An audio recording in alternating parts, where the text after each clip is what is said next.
시편 23편 5절 주께서 내 원수의 목전에서 내게 상을 차려주시고 기름을 내 머리에 부으셨으니 내 잔이 넘치나이다. 아멘.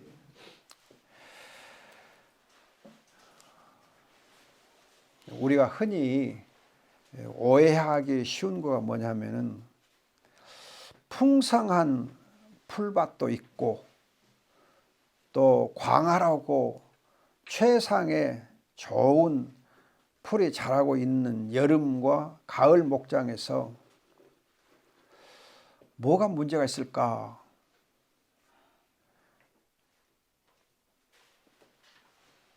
목자가 양을 위해서 푸른 초장에서 할 일이 무엇인가?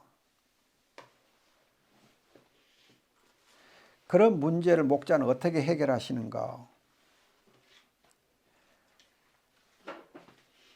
여러분, 우리가 철로 역정, 즉 하나님의 도성으로 가는, 하나님의 성으로 가는 그 길을, 천국의 길은 참 천국의 길이니까 아름답고 환하고 빛나는 생명의 길이기는 한데 사탄 마귀가 항상 문제를 일으키기 때문에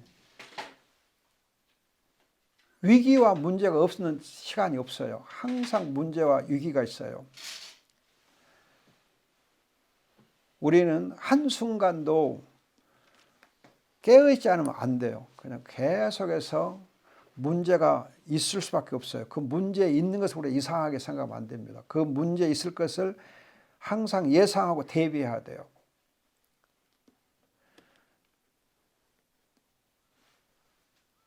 정말 이렇게 잘 되고 있는 때에 모든 것이 잘 되어가고 모든 게 충만하고 모든 게 풍성하고 모든 것이 다 잘 되어가는 것 같은 때에 오히려 주의해야 돼요.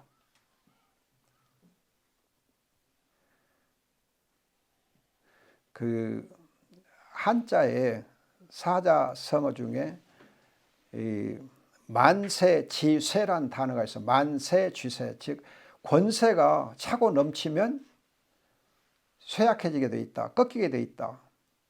권세가 절정에 이르게 되면 꺾이게 돼 있다. 만세지쇠, 세력이 다 차게 되면 쇠하게 돼 있다. 그런가 하면은 만재지죄, 즉 재물이 가득 차고 넘치게 되면은 재앙이 온다는 뜻이죠. 재앙이 온다. 그리고 또 무슨 말이냐, 만복지화, 복이 너무 넘쳐나면 화가 오기 쉽다. 만복지화, 만재지재, 재물이 다 차면은 재앙이 되기 쉽고 권세가 가득 차면 쇠해지기 쉬워요.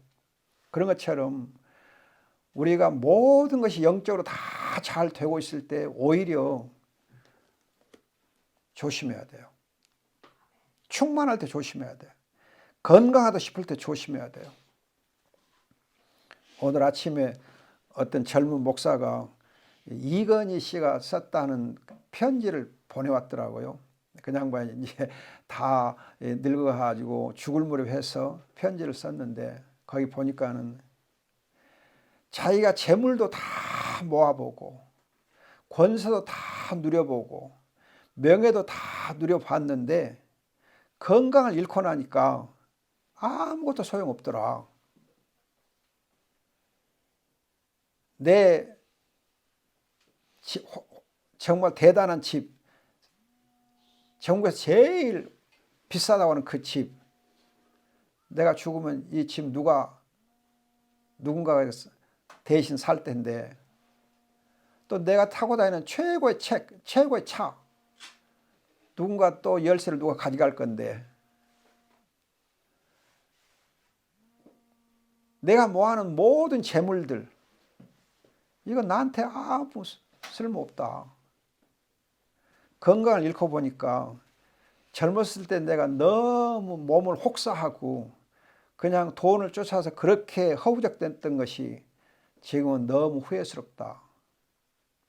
여유 없이 살았던 것이 너무 후회스럽다고 편지를 쓰면서 내가 어리석게 살았던 것을 이제 글로라도 남겨야 돼서 이거라도 감사하다 그랬더라고요. 그런데 어제 이제 그 이어령 씨가 돌아가셨거든요. 이어령 씨 돌아가셨는데 그분은 정말 얼마 전까지만 해도 세상적인 글들을 엄청 많이 써가지고 하여튼 그 지식이 대단했던 분인데 이분이 한 10년 전쯤에서 예수를 믿고 변화된 다음에는 정말 영적인 글들을 많이 남겨서 많은 분들에게 크게 감동을 주었어요. 제가 그 이어령 선생의 그 인생을 보면서 참 그분처럼 깨어있는 학자, 양심, 또 신앙인 너무 아름답다 싶더라고요.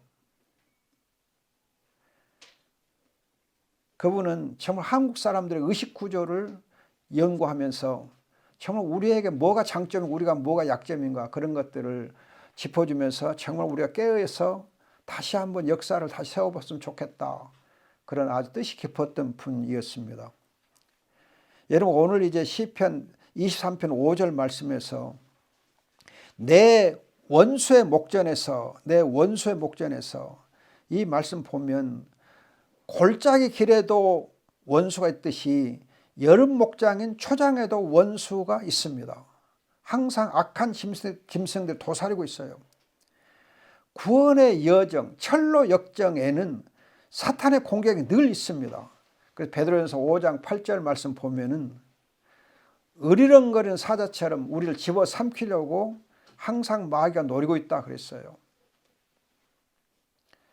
그래서 항상 깨어서 우리가 마귀를 대적해야 돼요. 그럼 우리가 마귀를 대적하려면 어떤 무기가 필요한가에 대해서 에베소 6장에 보면은 하나님의 전신갑주를 설명하면서 필요한 무기를 알려줬습니다. 거기서 보면은 6장 16절에는 방어용 무기인 믿음의 방패를 소개하고 6장 17절에는 공격력 무기인 성령의 검, 칼을 소개해요. 이 순서를 보면은 방어용 무기를 먼저 사용하고 방어를 하면서 공격을 해야 돼요. 방어 없는 공격은 오히려 공격 당하기 쉬워요. 내가 믿음으로 정말 방패를 삼고 잘 방어를 하면서 믿음으로 잘 방어를 하면서 성령의 검으로 공격을 할 때 승리하기 쉬워요. 그런데 이제 이 에베소 6장의 굉장히 중요한 포인트 중에 하나는 6장 18절 이하에 보면은 항상 기도를 강조해요. 무슨 말이냐? 아무리 공격용 무기가 좋고 아무리 방어용 무기가 잘 갖춰져 있어도 훈련이 없이는 안 되는 거예요. 훈련이 없이는. 여러분 군대에 가보면은 매일 아침에 훈련합니다. 매일 아침에 훈련해요. 태권도를 하든지 뭐 달리기를 하든지 매일 아침 훈련을 거의 한 30분씩 하더라고요. 매일 훈련이 없이는 싸움을 할 수가 없어요. 건강하지 않은 군인은 좋은 군사가 아니에요. 이건희 회장이 말씀하셨듯이 아무리 돈이 많고 아무리 명예가 있고 아무리 권세가 있어도 건강 없이는 아무 의미가 없어. 쓰레기 같은 거예요. 아무리 공격력 무기인 성령의 검이 준비되어 있고 아무리 좋은 방패, 믿음의 방패가 준비되어 있어도 기도의 훈련 없이는 안 되는 거예요. 매일의 기도의 훈련 없이는 안 돼요. 그래서 칼빈의 이제 주석에 보면은 그 에베소 주석할 때에 정말 이런 무기들이 아무리 잘 갖춰졌어도 기도의 훈련 없이는 아무 의미가 없다. 그걸 굉장히 강조해요. 그래서 사도 바울이 전신갑주를 언급한 다음에 기도를 강조한 이유가 여기에 있다. 그 점을 아주 강조해 놓은 거 제가 읽어본 일이 있습니다. 여러분들이 정말 원수들이 항상 우리를 노리고 있을 때에 우리는 기도의 훈련을 날마다 잘하고 그 훈련에 근거해서 건강한 몸, 건강한 마음, 건강한 양심을 가지고서 믿음의 방패로 우리가 방어를 하고 성령의 검으로 복음의 말씀을 가지고 공격할 때에 사탄 마귀를 물리칠 수가 있습니다. 그 다음에 여러분들이 공격력 무기 중에 또 중요한 거 하나가 뭐냐면은 예수의 이름. 예수의 이름이 사실은 중요한 공격력 무기예요. 예수의 이름으로 우리가 사탄 마귀를 이기거든요. 십자가에서 희생제물로 대신 그 예수 그리스도의 이름으로 우리가 할 때 이깁니다. 그 다음에 여러분들이 내게 상을 차려주시고 이 상은 뭐냐면은 여러분 쉽게 밥상 생각하면 쉬워요. 밥상, 상. 왜 상이라고 했냐? 밥상을 생각하면 쉬워요. 높은 곳 산 정상에는 넓은 초장이 밥상처럼 딱 이렇게 준비되어 있어요. 풍성한 생명의 말씀이 잘 준비되어 있어요. 하나님께서 기가 막히게 좋은 풀밭을 마련해 주신 거예요. 높은 산 정상은 온도도 시원하고 바람도 시원하고 해서 풀이 참 잘 자랍니다. 그래서 목자 되신 예수님께서 그 상을 잘 차려주시고 밥상을 잘 차려주시고 원수의 목전에서, 그러면 여러분들이 원수의 목전에서 내게 상을 차려주시고를 영적으로 생각해 보면은 상 중에 최고의 상, 밥상 중에 최고의 밥상이 뭐냐? 예수의 최후의 만찬상. 예수의 최후의 만찬상이 최고의 밥상이에요. 그런데 예수님께서 그 최후의 만찬상을 차려줄 때에 가룟 유다 앞에서 가룟 유다 앞에서 베푸셨어요. 가룟 유다는 그때 사탄 마귀가 그 마음속에 이미 들어가서 예수를 팔 생각을 다 갖고 있었거든요. 이렇게 자기를 팔려고 마귀에게 사로잡혀 있는 그 가룟 유다 앞에서 최후의 밥상을 차려주셨습니다. 만찬을 차려주셨어요. 그러나 우리가 이제 예수님께서 부활하신 다음에 엠마로운 두 청년들을 만나신 거 보면은 성경에서 자세하게 예수가 그리스도인 것을 풀어서 설명해 줘서 그 두 청년들의 마음이 뜨거워지도록, 그 마음이 성령으로 뜨거워지도록 하신 거 있습니다. 저는 우리 주일 점심 때마다 너무 밥을 먹으면 기가 막히게 맛있고 기가 막히게 참 좋아요. 천국잔치를 밥상을 받는 것 같은데, 여러분들이 그 밥을 먹고 나면 굉장히 속이 그냥 행복에 넘치잖아요. 그냥 감격스럽고 그냥 가슴이 그냥 뭉클해져. 그런 것처럼 예수님께서 성경 말씀을 풀어서 줄 때 그 마음이 굉장히 뭉클해지도록 하신 거예요. 이걸 보면 우리가 예수님께서 차려주신 그 밥상, 그 말씀의 잔치상을 대할 때는 항상 가슴이 뭉클해져야 돼. 밥상을 받으면서 굉장히 감격스러워야 돼요.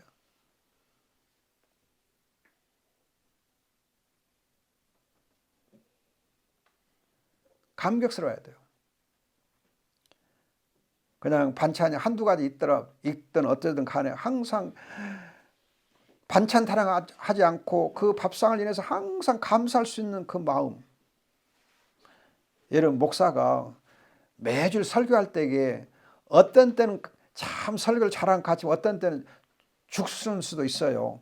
여러분들 잘 몰라. 근데 죽 쓰는 수도 있어. 죽을 쓰더라도 여러분 잘 먹어야 돼.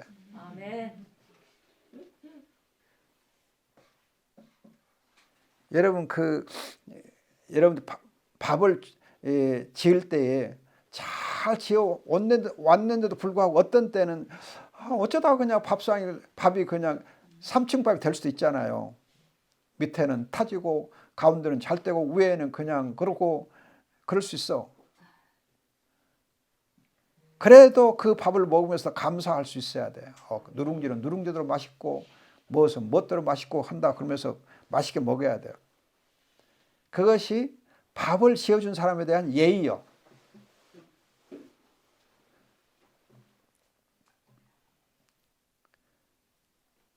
그 다음에 여러분 보시면은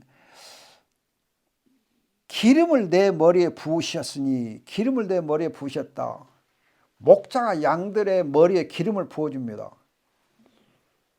그럼 언제 기름을 부어서 발라주는가?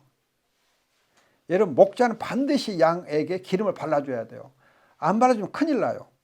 왜 그러냐 하면은 기름을 바를 때 머리에만 바르는 거 아니고 콧등에도 발라줘요. 콧등에도 발라줘요. 그래서 코파리가 코에다가 알을 실지 못하도록, 전에도 말씀드렸잖아요. 코파리가 코에다가 알을 실어버리면 그 알이 부화되면서 코 속으로 들어가서 뇌로 올라가기 때문에 양이 미쳐 죽어요. 그래서 반드시 코파리를 예방하기 위해서 양의 콧등에다가 기름을 발라줍니다. 그럼 콧등만 발라주냐? 그게 아니에요.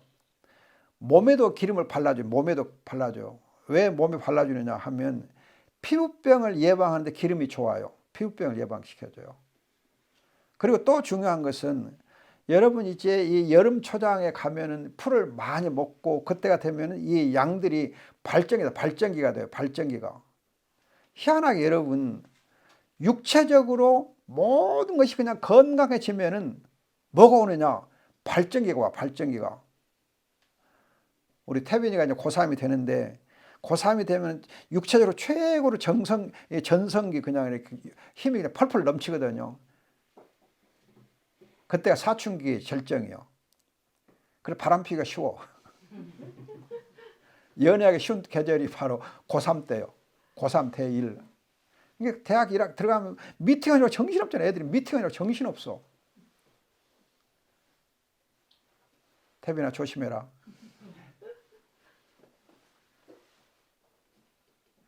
여러분 우리가 건강하고 모든 것이 잘 갖춰져 있을 때 오히려 성적으로 문제가 생겨나.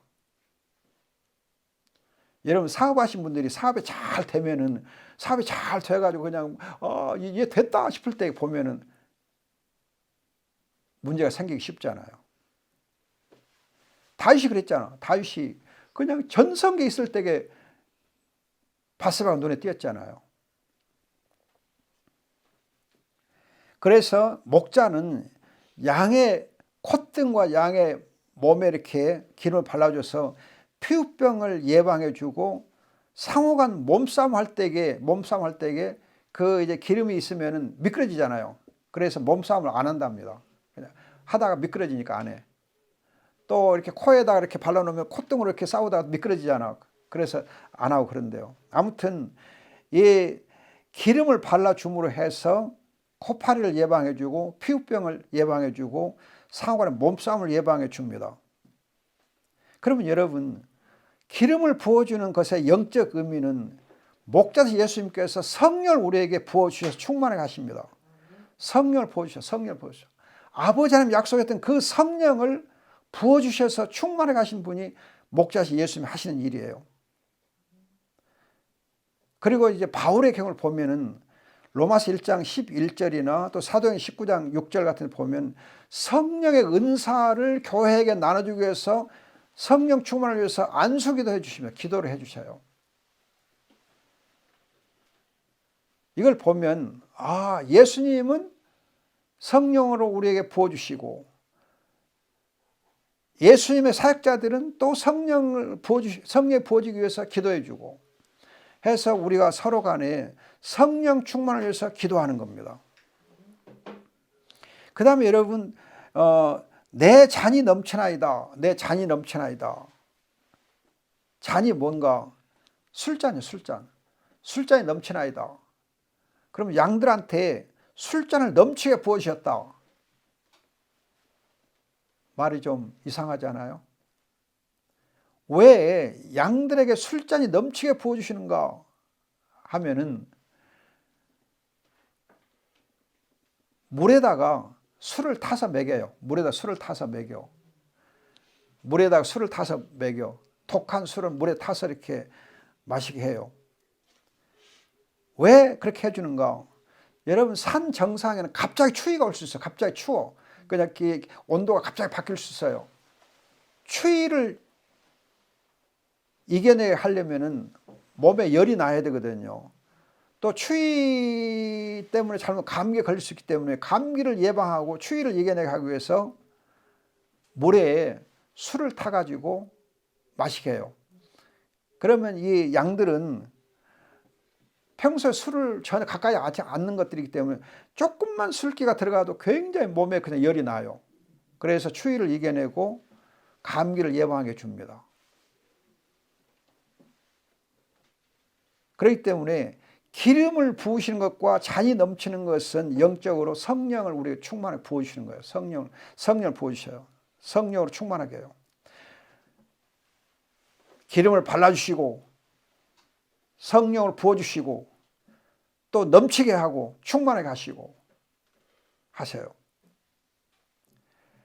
그러면 성령 충만하게 되면 무슨 유익이 있는가? 성령 충만 어떻게 되는가? 머리에 기름을 발라놓으면 싸움을 안 한다 했잖아요. 또 성령을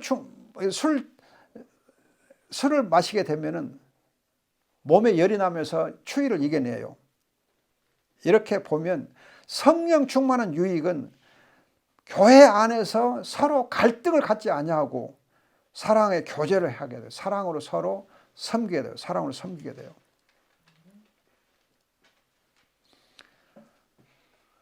제가 어제부터 또 책을 하나 쓰기 시작했는데 성경의 효라는 제목으로 책을 쓰고 있습니다.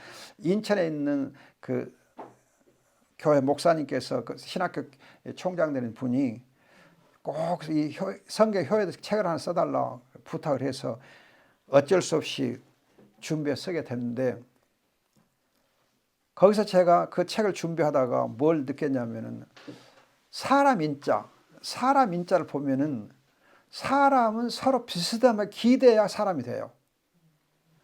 비스듬하게 기대야만 사람이 돼요. 비스듬히 기댈 수 있다고 하는 것이 굉장히 뜻이 깊더라고요. 아담과 하와가 서로 비스듬히 기대야 돼. 그래야 사람이 돼. 비스듬히 기대야만 제대로 기댈 수 있는 거고 서로 뻣뻣이 서갖고는 기대지 못하잖아요. 서로 뻣뻣이 서 있어봐. 나는 나, 너는 너 하고 뻣뻣이 서 있어봐.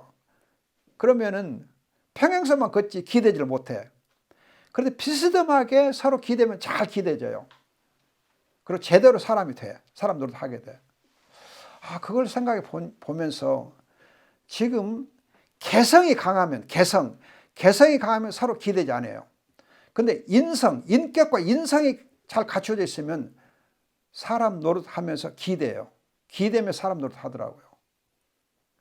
여러분 성령 충만하면 서로 상호간에 비스듬하게 기대는 그런 교제가 이루어지더라고요. 상호 복종, 상호 존중, 그 서로 비스듬하게 기댈 때 가능한 거예요. 제가 이 사람이자 생각하면서 비스듬하게 기댄다고 하는 게 얼마나 귀한가. 사랑은 바로 비스듬하게 기대는 것이구나. 여러분 생각해봐. 이렇게 허그할 때 비스듬하게 기대갖고 허그를 하잖아요. 우리 애들 이렇게 비스듬하게 기대니까 껴안아 줄 수 있잖아요.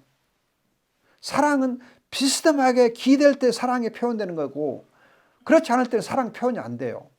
표현이 안 돼.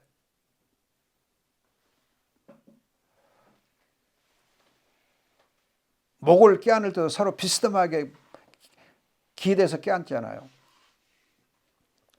성령 충만하면 서로 비스듬하게 기대서 사랑의 교제를 해요. 서로 비스듬하게 의지할 때는 상호간에 신뢰가 있어요. 신뢰하고 서로 사랑하지 않으면 비스듬하게 기댈 수가 없어요. 성령 충만하면 사랑의 교제, 서로 간에 비스듬하게 기댈 수 있는 그런 교제가 가능하게 돼요. 사랑으로 서로 복종하고 함께 찬양하고 함께 예배하는 그런 놀라운 역사가 이루어져요.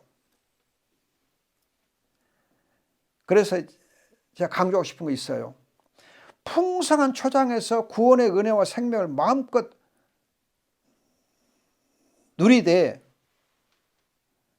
또 성령의 검과 믿음의 방패를 가지고 마귀를 대적해서 영적 기도의 훈련을 통해서 우리가 힘을 길러서 하되 함께 상을 받고 함께 먹고 함께 성령 충만을 받고 함께 은혜를 나눠야 돼.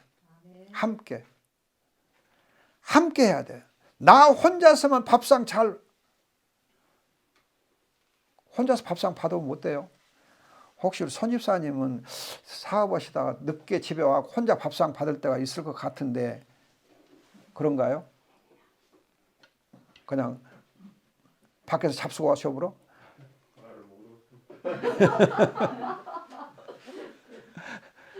우리가 혼자 밥상 받는 것처럼 처량한 거 없어. 아무리 좋은 밥상이라도 혼자 그 밥상을 받아갖고 먹으면은 쓸쓸해, 외로워. 여러분들이 지금 우리 사회는 비슷하게 기댈 수 있는 사람이 없다 보니까 외로움이 엄청 많아요. 외로움이. 그래서 영국과 일본의 경우는 정부 차원에서 이 외로움의 문제를 해결하기 위해서 외로움 부서, 외무부, 내무부 있는 것처럼 외로움 부서가 있어요. Ministry for Loneliness라고 해갖고 Ministry for Loneliness, 외로움을 위한 부서가 있어요. 청소년부가 있는 것처럼, 여성 가족부가 있는 것처럼 그렇게 외로움 부서가 있어요. 고독사가 너무 심각하니까. 지금 우리 단독 세대, 혼자 사는 세대가 지금 전체 가구수의 30%예요. 어마어마하게 많거든. 근데 사람들이 혼자 사는 게 좋다. 혼자 사는 게 좋다. 나 홀로 lonely 하다가 고독해져. 외로워져. 그리고는 외로움 혼자 못 이겨요. 여러분, 외로움은 절대 혼자 못 이겨요. 근데 혼자 살아오던 사람들이라 비슷하게 기댈 줄 모르기 때문에 외로움을 견디다 못하고 어떻게 해? 극단적 선택을 해. 자살이 엄청 많잖아요. 지난번에 오셨던 박상희 장로님이란 분이 자살 예방 그런 프로그램을 진행하고 있는데 정부에서 그걸 밀어줘. 정부에서 밀어줘요. 심각하다는 거예요. 엄청 심각하다는 거예요. 그래서 교회에서 함께 밥상을 받고 함께 먹고 함께 성령 충만을 받고 함께 하는 것이 중요해요. 함께. 우리 함께 믿음의 삶을 같이 살아가야 돼. 함께 영적으로 성장해야 돼. 함께 은혜를 나눠야 돼. 함께 기쁨을 나눠, 함께 예배해야 돼. 서로 비스듬하게 기대면서 함께 하나님의 은혜를 나눌 때에 우리가 천국에 가는 길을 제대로 갈 수가 있어요. 혼자서는 가지 못해요. 함께 갈 때에 천국의 여행을 잘 할 수가 있습니다. 주께서 이 귀한 함께하는 은혜를 우리 교회에 넘치게 주실 것을 믿습니다. 기도하겠습니다. 좋으신 우리 아버지 하나님, 가장 좋은 풀밭에서, 가장 좋은 기후 속에서, 가장 좋은 환경 속에서 양들이 절정에 이르렀을 때 오히려 아버지 하나님, 사탄 마귀가 공격하기 쉽고 또 아버지 하나님 어려움이 있을 수가 있습니다. 이때 목자가 양을 위해서 머리에 기름을 발라주고 또 잔을 채워서 위기를 면하게 해줍니다. 내 아버지 하나님, 성령을 우리에게 부어주시고 성령으로 아버지 하나님 채워주신 주님을 감사합니다. 우리가 성령 충만 받고 말씀 풍성하게 받을 때에 나 혼자서 받고 누리지 않게 하시고 아버지 하나님 함께 이 귀한 은혜를 받아 누릴 줄 아는 믿음을 주시기를 간절히 원합니다. 우리 교회가 함께 아버지 영적으로 성장하고 천국 가는 길을 걷게 해 주시옵소서. 주님께서 우리와 함께 하시니 감사하고 귀하신 예수님의 이름으로 기도합니다. 아멘.